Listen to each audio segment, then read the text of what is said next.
Ladies and gentlemen, I'm here to talk about fearlessness and how fearlessness is not necessarily the absence of fear.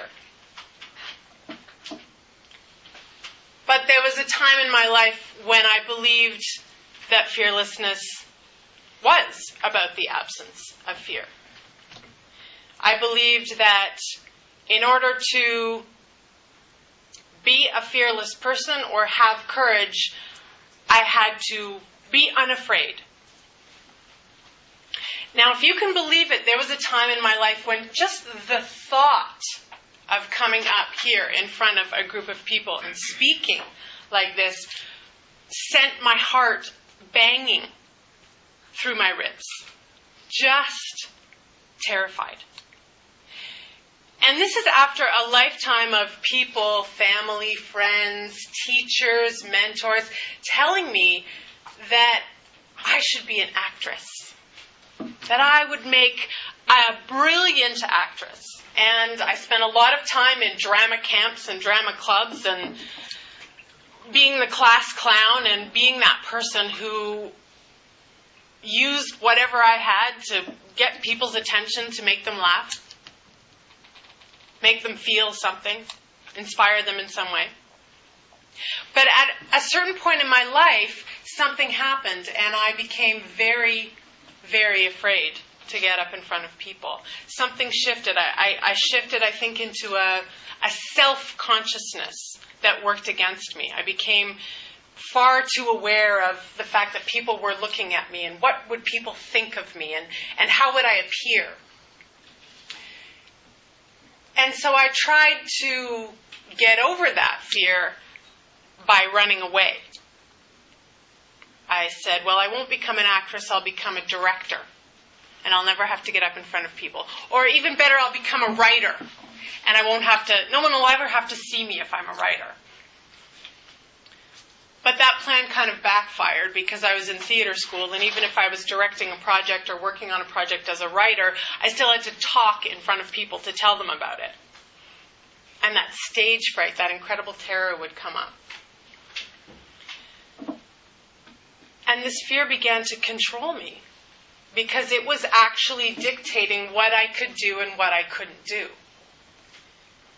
And I realized that the only way that I could actually conquer this fear or live without this fear would be to do the thing that I thought I couldn't do, which was get up in front of people and show myself, be exposed, be vulnerable.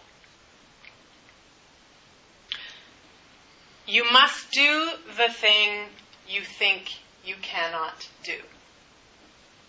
This is a quote by Eleanor Roosevelt. Now, Eleanor Roosevelt was a humanitarian. Some might even say she was a politician.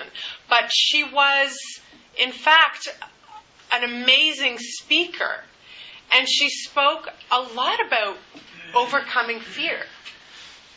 And she spoke a lot about getting a track record behind us. So if we do the thing that we think we cannot do once, we realize, wow, I did that thing that I thought I couldn't do. And so the next time it came for us to do the thing we thought we couldn't do, we remembered, well, I did it once. Maybe I could do it again. And she talked about this track record. So in the same way that I started to force myself to do what I thought I couldn't do, which was get up in front of people and talk, I started to learn that courage wasn't about not having any fear. It was about doing the thing that I thought I couldn't do. And what I started to do is I started to overcome this fear of talking in front of people, is I started to take any opportunity that I had to get up in front of people and speak. So in theater school, if there was an opportunity for me to introduce something that I was doing, I would take it. If there was an opportunity for me to take a little part in somebody's play, I would do it. And let me tell you, the excruciating terror that I felt in doing this was not pleasant. It was awful. But I didn't die.